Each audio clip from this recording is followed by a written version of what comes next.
Hello. I just wanted to talk about something that's been on my heart and my mind for the past couple of weeks after the events that unraveled in Nashville a couple of weeks ago.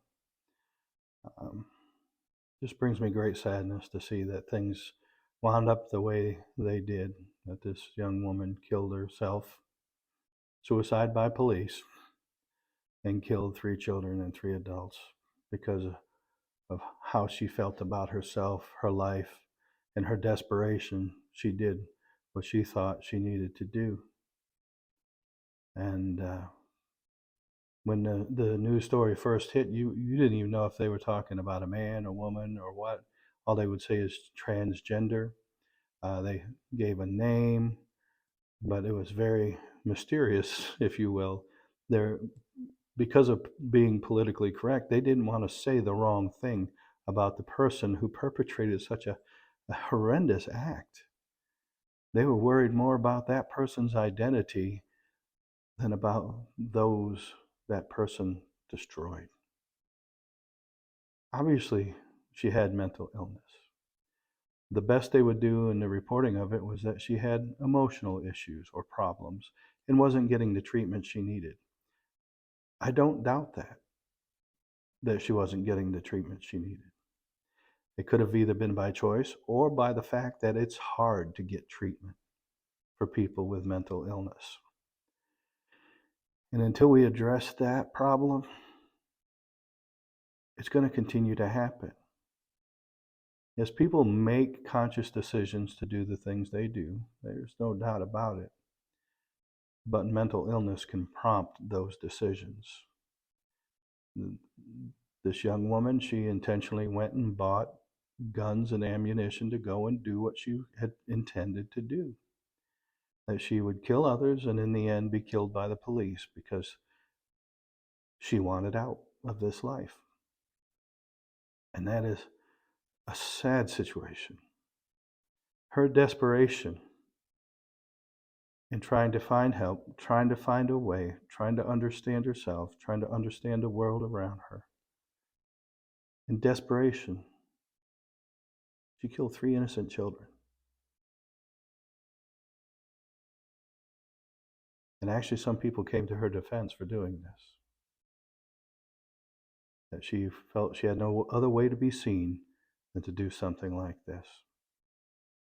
Well, no one should be that desperate to be seen, to be understood, to go to those lengths and destroy the lives of so many people because they were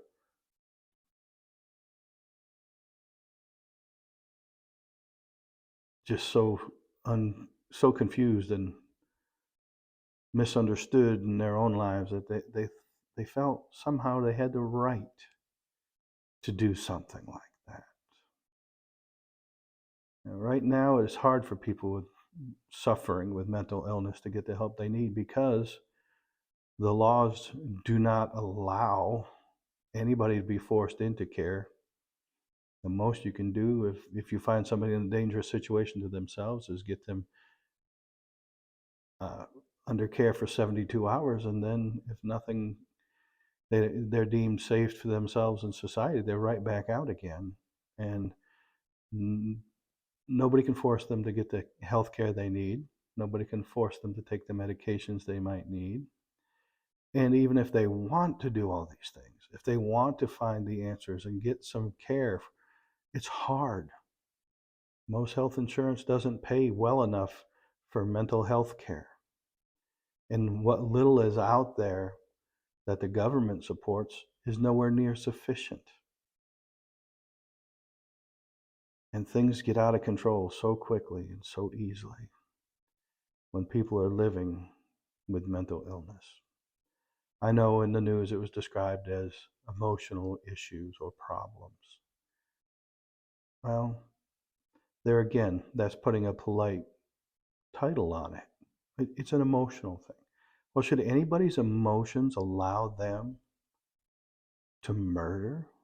Well, we do have laws against that, but of course, if you're leading your life by your emotions, and you think your emotions are the core of who and what you are, and you have the right to have those emotions, you can in your own mind decide, you know what, it's time for me to do what I need to do to be noticed, to be recognized, to force people to see me.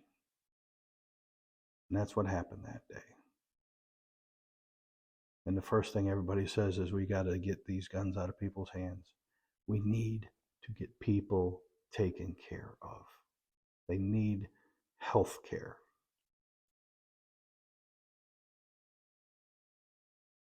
It's just that simple. And it's not happening. Because one of the big problems is we want everybody to feel good about their mental illness, their emotional issues. And that is perfectly acceptable. And there's no need for you to change, because that's who and what you are. Till we change that mindset, we can put all kinds of laws into effect, but they're really not going to benefit anybody. But such a sad situation occurred because somebody didn't have the care that they needed. And that entails a whole lot of things, a whole lot of details, and friends and family and doctors and counselors and everything. It's easy to just point fingers at one entity or another, but it's important that we as a society start taking responsibility and looking at these mental, emotional issues and treating them and helping, rather than allowing harm to come to others. Think back to when COVID hit. We were locked up in our homes because the government didn't want us spreading the disease to one another and killing one another. That illness still killed millions of people, even though we were locked up and put away for a long time, if you want to get right down to it.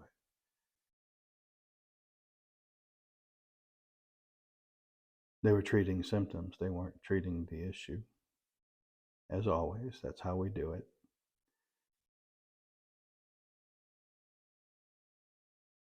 But our rights were walked all over for the greater health of the American public. But when somebody is mentally ill and their mental health has declined to a point where they're getting so desperate that they're going to do something that's going to cause harm to others, we don't do a thing about it. It needs to change.